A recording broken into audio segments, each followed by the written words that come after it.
ओम शांति। हम बाबा के मीठे मीठे बच्चों का संसार क्या है? बाबा, मुरली और मधुबन।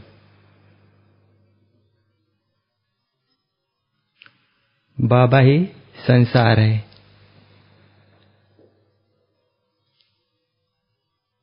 जैसे कहावत है, जल की मछली जल में भली, अर्थात मछली के लिए उसका संसार जल है। अगर मछली को जल से बाहर निकाले तो वो तड़प तड़प कर मर जाती है।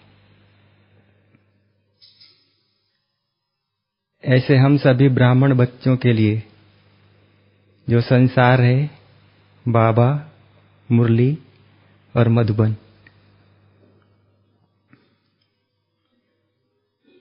मुरली हम सभी के लिए जीवन का आधार है।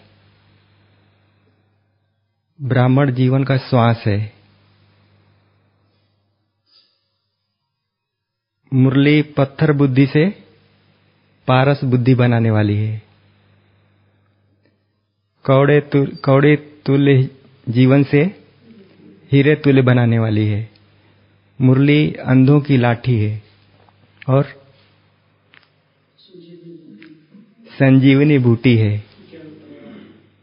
मुरली ज्ञान तलवार है, सोर्स ऑफ इनकम है, जीवन का आधार है, उच्च पद की प्राप्ति कराने वाला है।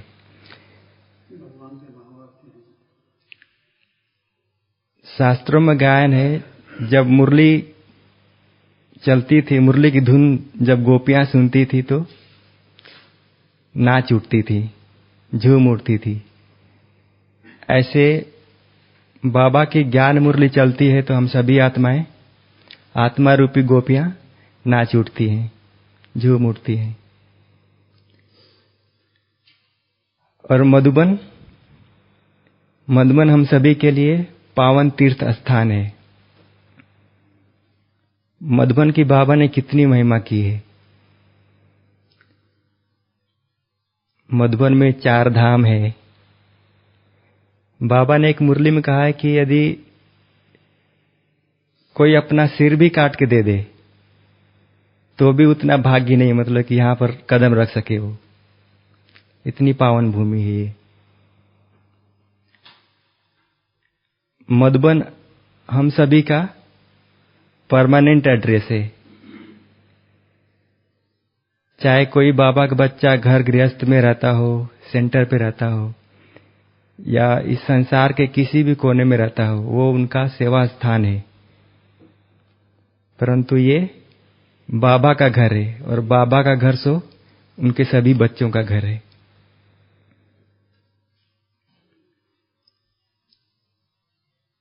तो बाबा, मुरली और मधुबन से प्रेम, बाबा से प्रेम, बाबा ही संसार है। तो बाबा के प्रेम में लवलीन हो जाना। प्रेम आत्मा का शाश्वत स्वरूप है। प्रेम बिगर आत्मा रह नहीं सकती। जैसे जब बच्चे का जन्म होता है तो सबसे पहले वो किस रूप में प्रेम को अनुभव करता है? माँ के रूप में। माँ के मीठे बोल, उसकी पालना, उसकी परवरिश, उसके थप्पड़, वो भी प्यार में है सब। वो बचपन में बोल नहीं पाता है, फिर भी उसके माँ के प्यार को महसूस करता है। वो जब प्यार का अनुभव करता है तो खुशी के मारे किलकारियां मारता है। फिर पिता के रूप में प्यार का अनुभव करता है। पिता का संरक्षण, आवश्यक वस्तुएं का प्राप्त होना, फिर उनके कंधे पर चढ़ के घूमना, मतलब माता पिता के रूप में बच्चा प्यार का अनुभव करता है।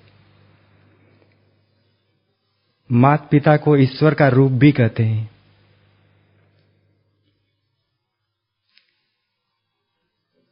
धरती पर रूप माँ बाप का उस विधाता की पहचान है।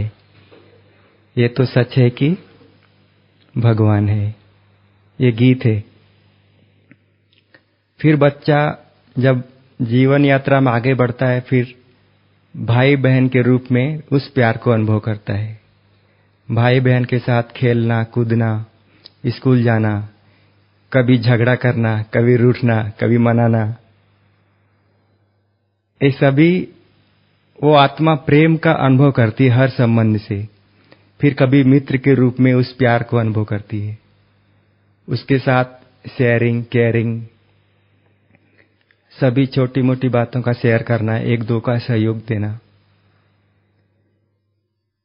फिर जब आगे बढ़ता है तो फिर पति पत्नी के रूप में, प्रेमी प्रेमिका के रूप में उस प्यार का अनुभव करता है। एक दो के साथ कसमें वादे करना, जन्म जन्मांतर तक साथ रहने का, कितना गहरा प्यार का फीलिंग वो होता है। फिर आगे बढ़ते हैं तो संतान के रूप में उस प्यार का अनुभव करता है वो। तो हर संबंध में व्यक्ति को प्यार चाहिए ही चाहिए। वो प्यार अनुभव करता है। परंतु आज कलयुग के अंत में प्यार का स्थान स्वार्थ, ग्रीड, नफरत, ईर्ष्या, द्वेष, धोखा, छल कपट, फरेब, ये स्थान ले लिया है। और चारों तरफ पूरे संसार में जैसे प्यार का अकाल पड़ गया है, जिसके वजह से इतने अपराध बढ़ गए हैं।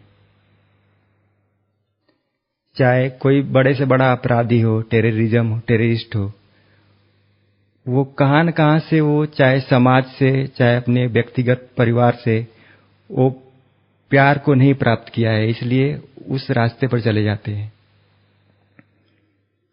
ऐसे में हम सभी आत्माओं के, मतलब जो आत्मा भिन्न भिन्न संबंधों में, चाहे व्यक्तियों में, समाज में उस प्यार को ढूंढते ढूंढते जब उस प्यार का अनुभव नहीं करती है, फिर लास्ट में अपना रुख, अपना नजरिया किधर करती है?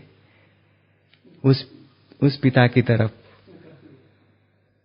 और कहता है तू प्यार का सागर है, तेरी एक बूंद के प्यासे हम।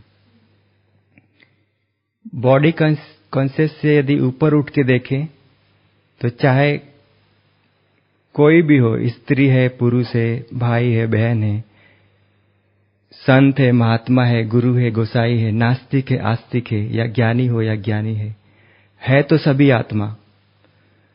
और सभी आत्माओं को कभी न कभी उस परमात्मा ने प्यार से भरपूर किया था, जिसकी स्मृति सदा ही मन में बनी रहती है आत्मा के अंदर। इसलिए जब सृष्टि के अंत में जब सभी आत्माएं जन्म मृत्यु के चक्र में आते आते जब उनके अंदर सब कुछ समाप्त हो जाता है, सारा प्यार खत्म हो जाता है, तो फिर कहां न कहां से उस परमात्मा को पुकारने लगते हैं कि हे परमात्मा, आओ, हमें प्यार की बस एक बूंद से हमें तृप्त कर दो। ऐसे में वो हमारी पुकार सुनकर वो प्यार के सागर इस धरा पर अवतरित होते हैं और हमें अपना बनाते हैं और प्यार से निहाल करते हैं।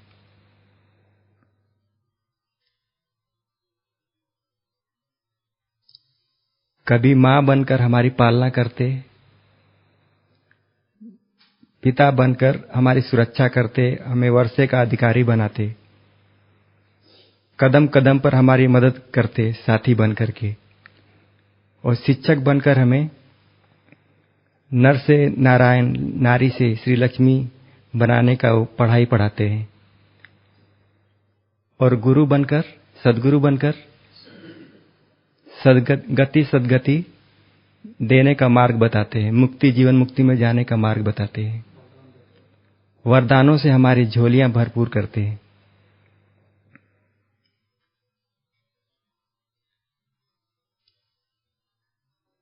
तो ऐसे प्यार के सागर के प्यार को कौन नहीं प्राप्त करना चाहेगा। जो आत्माएं प्यार को हर संबंधों में ढूंढती थी, जगह जगह भटकती थी, वो परमात्मा प्यार का सागर स्वयं ही प्यार है।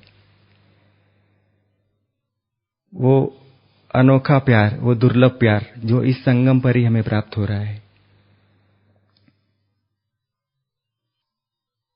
प्रेम वैसे 3 प्रकार का होता है।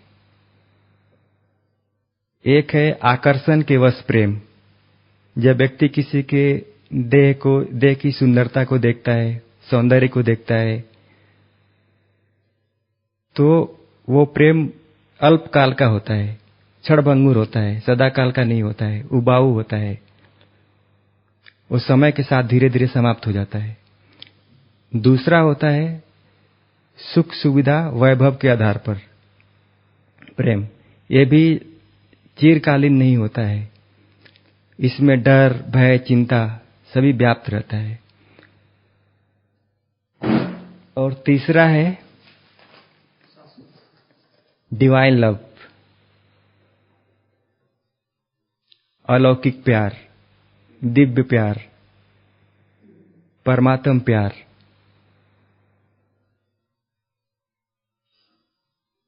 तो ऐसे प्यार के सागर में लवलीन होकर के जब हम उस पिता के प्यार में खो जाते हैं,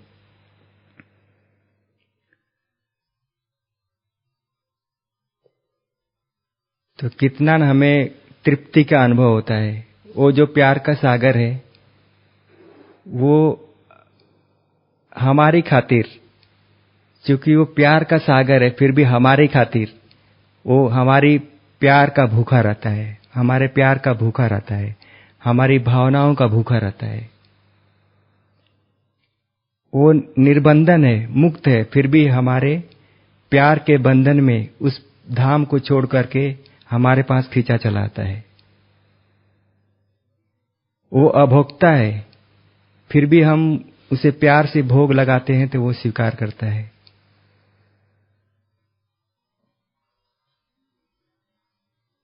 हम जब भोजन स्वीकार करते हैं तो भोजन से हमारी भूख समाप्त होती है, लेकिन वो जब भोजन को स्वीकार करता है तो स्वयं भोजन की भूख समाप्त हो जाती है।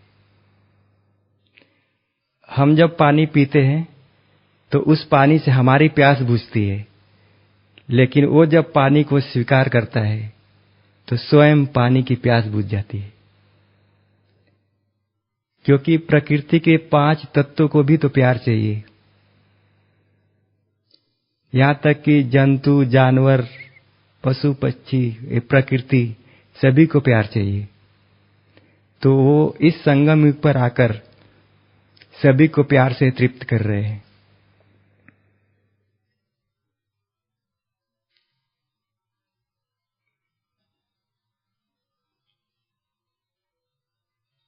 जब हम ऐसे प्यार के सागर पिता के प्यार में लवलीन हो जाते हैं, खो जाते हैं, तो हम सभी का जीवन क्या होता है? निखरने लगता है। सभी का जीवन संवर जाता है। हम धन्य धन्य हो जाते हैं।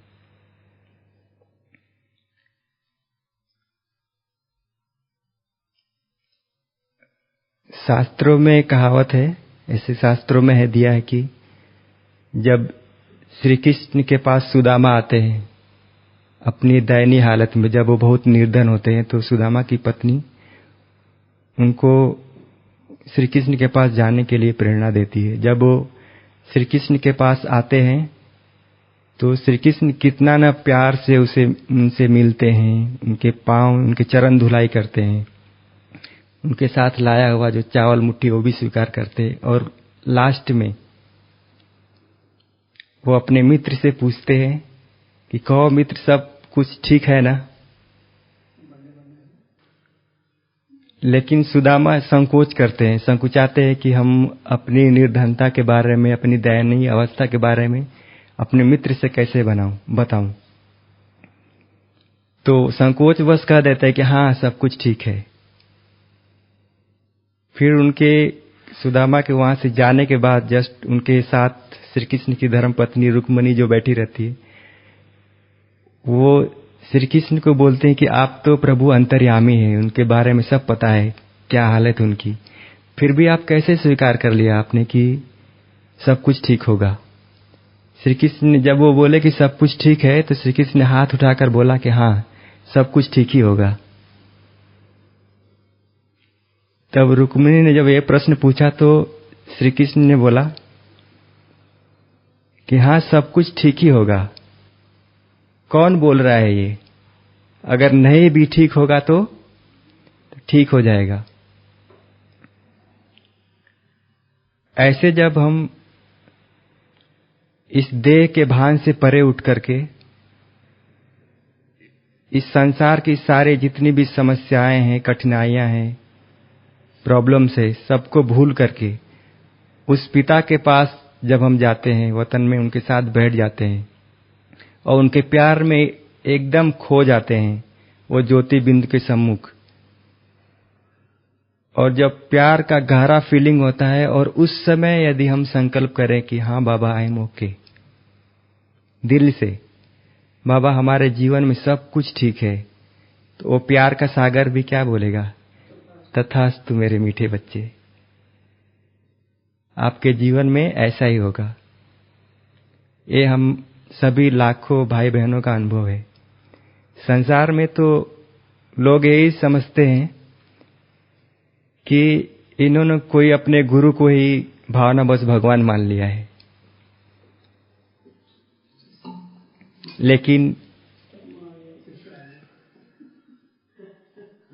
लेकिन हम सभी भाई बहनों का ये अनुभव है। उस पिता को जो परम धाम में रहते, सत्यम शिवम सुंदरम में स्वयं आकर हमें अपना बनाते हैं, हम सभी भाई बहन ने उन्हें अपने आंखों से देखा है, बोलते हुए सुना है, भोग स्वीकार करते हुए देखा है। तो कितना न वो अनोखा प्रेम है उस पिता का हमारे प्रति।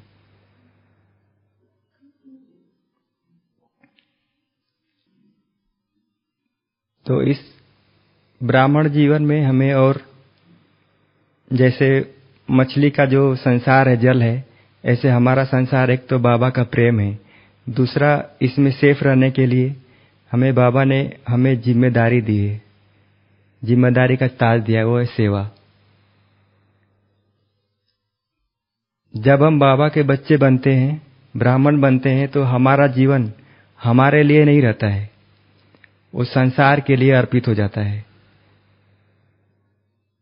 हम अपने लिए नहीं सोचते, संसार के लिए सोचते हैं। हम खुद के लिए नहीं जीते, औरों के लिए जीने लगते हैं। जो व्यक्ति स्वयं के लिए सोचता है, जैसे आज सारा संसार मेजॉरिटी सिर्फ अपने फैमिली, अपने तक ही सीमित है सोचने के लिए, उनके कल्याण करने के लिए।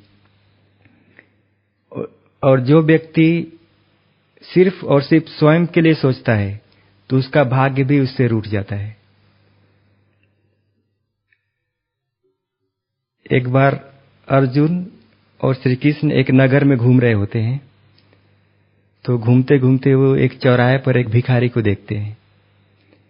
अर्जुन के मन में दया आती है कि क्यों ना हम इसे कुछ धन दे करके उसे भी साहूकार बना दे, तो उसे भीख नहीं मांगना पड़ेगा। तो अपने इस मन के भाव को वो श्री कृष्ण को बोलते हैं। श्री कृष्ण अर्जुन को समझाते हैं कि ये तो सभी का अपना अपना भाग्य है। फिर भी अर्जुन थोड़े जिद पे अड़े रहते हैं, बोलते हैं कि नहीं, मैं कुछ दे के देखता हूं। तो वे अर्जुन सोने की मुहरें एक थैली में भर करके उस भिखारी को देते हैं। वो भिखारी बहुत प्रसन्न होता है, और जब अपने घर की तरफ चलता है तो बहुत सारे मन में विचार आते हैं कि मतलब कि कितना अपना अच्छे मकान बनाऊंगा, पूरे परिवार के साथ अच्छे से रहूंगा, सुख से अपना जीवन व्यतीत करूंगा, कोई न कोई व्यापार कर लूंगा। ऐसे मन में सोचते हुए जाता है तो एक चोर आता है और बटुआ लेकर के भाग जाता है उसका।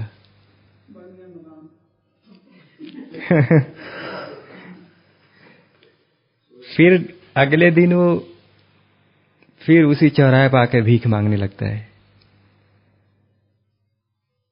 जब अर्जुन और श्री कृष्ण फिर घूमते घूमते वहां पहुंचते हैं, फिर उसे खड़ा पाते हैं, तो श्री कृष्ण तो मन ही मन मुस्कुराते हैं, लेकिन अर्जुन को लगता है कि अभी तो कल ही इसको दिया था, फिर क्या हुआ। तो उन्होंने जाकर के उस भिखारी से पूछा कि क्या हुआ, अभी आज क्यों भीख मांग रहे हो। तो उसने बताया कि चोर लूट लिया हो। उस दिन अर्जुन ने फिर अपने हाथ से वो सोने की अंगूठी निकाल के उसे दिया कि ले जाओ, इसे बेच करके अपना जीवन यापन करो। पिछली बार की तरह वो भूल नहीं करता, उसे छुपा कर ले जाता है। कहाँ छुपाता है, जो उसके साथ पानी का कमंडल लाता है उसमें रख देता है वो, और अपनी झोपड़ी में पहुंचता है तो अपने उसमें रख देता है झोपड़ी में, फिर कहीं चला जाता है। उस दिन उसकी पत्नी होती है, वो सोचती है कि बहुत कपड़े धुलाई करने नदी में चलती हूँ, और ये जो कमंडल ये भी गंदा हो गया है, इसके भी साफ कर देती हूँ। फिर वो नदी में जब धुलाई कर रही होती तो अंगूठी नदी में गिर जाती है।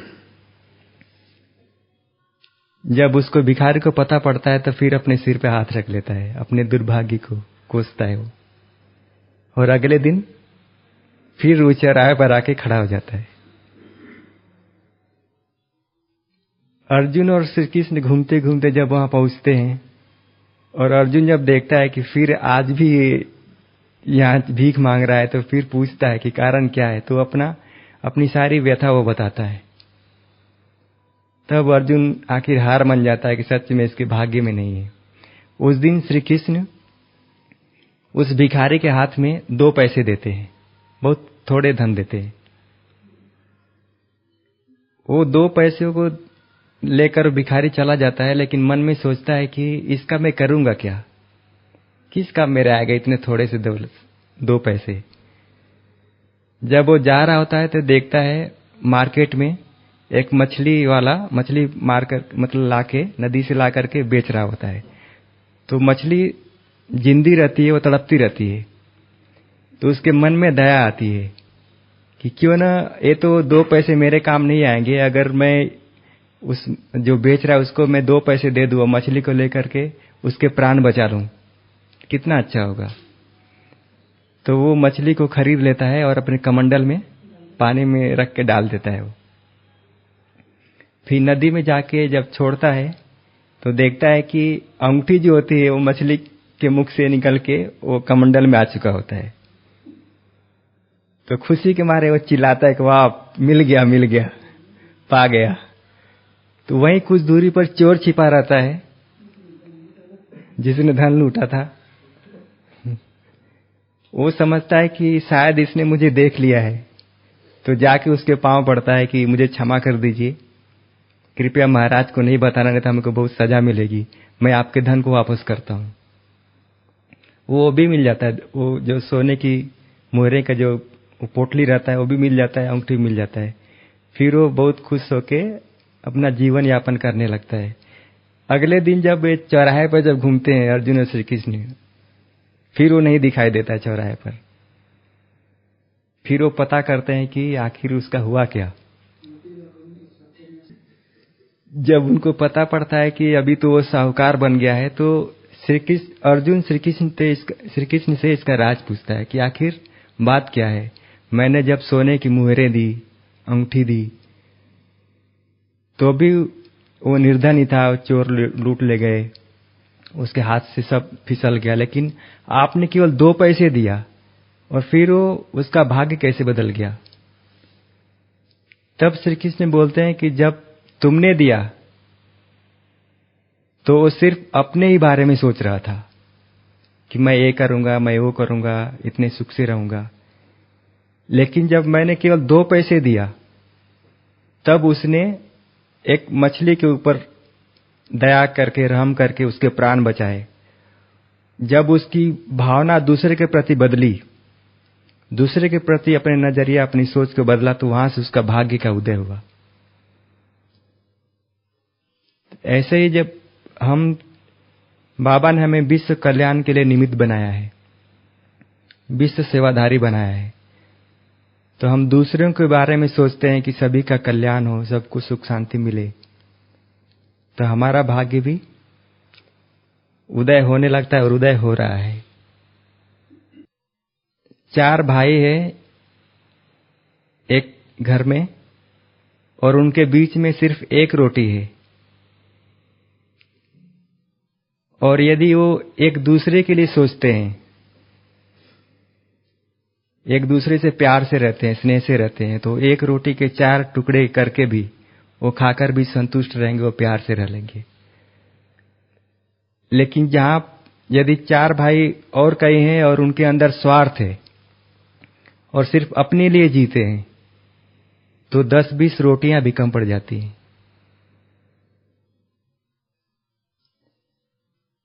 पिछले दिनों मुरली में आया था, एक हॉल के बारे में जिक्र किया था बाबा ने संडे की मुरली में, कि अगर स्नेह और प्यार है तो इसमें 5000 तक भी बाबा के बच्चे समा सकते हैं, और यदि स्नेह और सहयोग नहीं है तो 500 भी समा नहीं सकते, उनके लिए कम जगह कम पड़ जाती है। तो निस्वार्थ होकर के रहना, सिर्फ और सिर्फ औरों के कल्याण के लिए सोचना। जब हम औरों के लिए सोचते हैं और औरों के लिए हम अपना जीवन अर्पण करते हैं संसार के कल्याण के लिए, उस अवस्था में हमारे लिए कौन सोचता है? हमारे लिए स्वयं भगवान सोचते हैं। हमें हमारी आवश्यकता से भी ज्यादा प्राप्ति होती है। आवश्यकता से ही ज्यादा प्राप्ति होने पर एक बात याद आ रही है। बाबा बोलते हैं कि बच्चे, आपको इच्छा मात्रम अविद्या बननी है, कोई भी इच्छा अभी नहीं होनी चाहिए। परंतु कभी कभी हम ये सोचते हैं, बाहर के लोग अक्सर सोचते हैं कि यदि हम इच्छा ही नहीं रखेंगे तो धंधा दूरी कैसे करेंगे, खाना तक कैसे खाएंगे। तो इच्छा मात्रम अविद्या का मतलब बाबा ने ये नहीं बताया है कि हमें कुछ करना ही नहीं है। सब कुछ करना है, धंधा दूरी भी करना है, जो भी घर गृहस्थ में रहते हैं वो परिवार की पालना भी करनी है। लेकिन इच्छा मात्रम अविद्या का मतलब कि अनावश्यक रूप से हम उन चीजों के पीछे न भागें। जैसे कहते हैं ना कि खाने के लिए हमें तो दाल रोटी मिल रही है, लेकिन हम खा रहे हैं दाल रोटी, जो भी भोजन, लेकिन इच्छा कर रहे हैं जलेबी खाने का, जो प्रेजेंट में है ही नहीं। इच्छाओं के पीछे तो आज संसार सारा भाग रहा है। भागदौड़ है। एक इच्छाएं पूरी हुई, दूसरी इच्छा सामने आ जाती है। अपनी इच्छाओं की पूर्ति के लिए लोग आज क्या से क्या नहीं कर रहे हैं।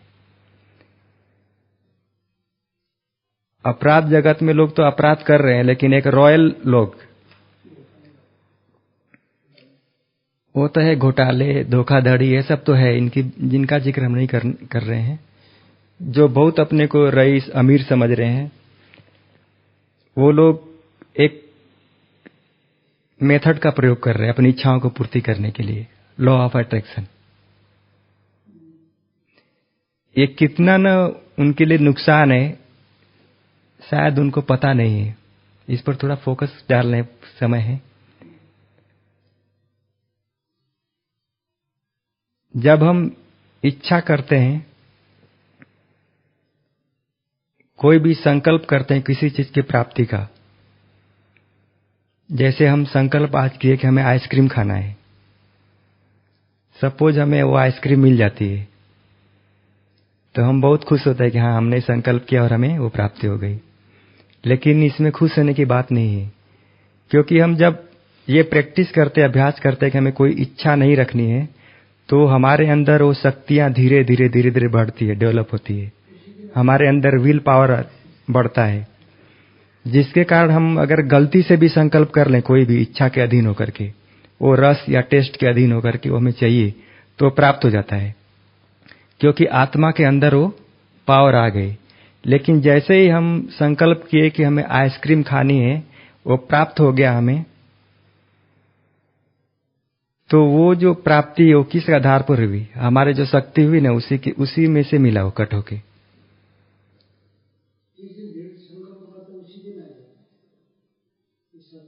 तो संगम युग में जैसा ये बाबा बोलते हैं कि एक का पदम गुना जमा होता है, ऐसे एक का पदम गुना हमारा लॉस भी होता है। संसार में जो लॉ ऑफ अट्रैक्शन का प्रयोग कर रहे हैं लोग, बिना मेहनत से ज्यादा सफलता को प्राप्त करना चाहते हैं। लोग पोस्टर लगा देते हैं, हमें मर्सिडीज चाहिए, हमें BMW कार चाहिए, और इस सपने में जीने लगते हैं, और धीरे धीरे वो प्राप्ति भी होती है, लेकिन वो उनके भाग्य में से आता है, कटता है। जो आज तो वो जैसे बैंक में से हम लोन ले लेते हैं, लेकिन भरते तो हम ही हैं बाद में। उनका मतलब कितना भविष्य अंधकार में पड़ता है, उनके साथ इसका एहसास नहीं होता है। संसार में लोग धन प्राप्ति के लिए अपना अपना धर्म परिवर्तन कर रहे हैं। लोगों को धर्म परिवर्तन करने के लिए प्रलोभन मिलता है, उन्हें पैसे दिया जाता है, लेकिन एक जन्म के लिए तो मिलता है उन्हें सारी सुख सुविधाएं। वो कहां से मिलता है? अपने भाग्य में से वो एडवांस में ले लेते हैं, लेकिन फिर नेक्स्ट जन्म बन के भिखारी के रूप में चौराहे पर खड़े हो जाते हैं, क्योंकि वो अपने ही भाग्य में से उन्होंने वो प्राप्त किया है। तो बाबा ये सारे कर्मों की गुई गति का राज हमें आकर समझाते हैं।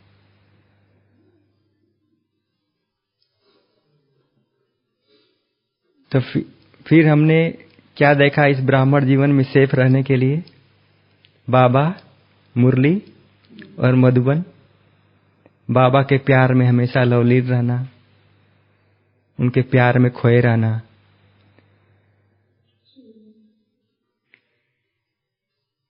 कल बाबा पुनः अपना धाम छोड़ करके इस धरा पर अवतरित होने वाले हैं, फिर उनसे अपने प्यार से झोलियां भरना, फिर सेवा में अपना कनेक्शन, सेवा में अपना संपूर्ण रूप से योगदान देना। और बाबा ने जो मर्यादाएं दी इस ब्राह्मण जीवन में सेफ रहने के लिए, उन मर्यादाओं के अंदर रहना।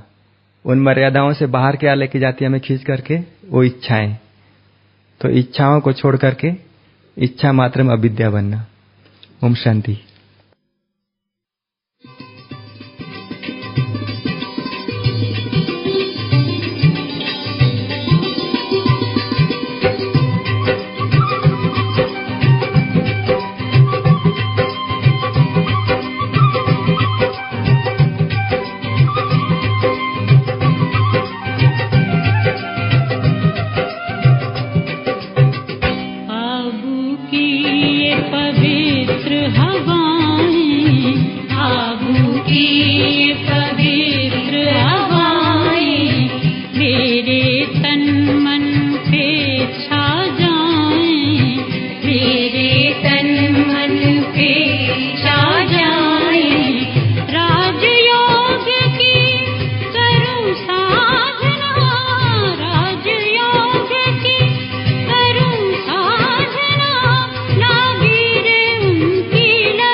कितना कल्याणी, लागी लगन कभी ना छूटे, लागी लगन कभी ना छूटे, कर लो लाख जतन, सखी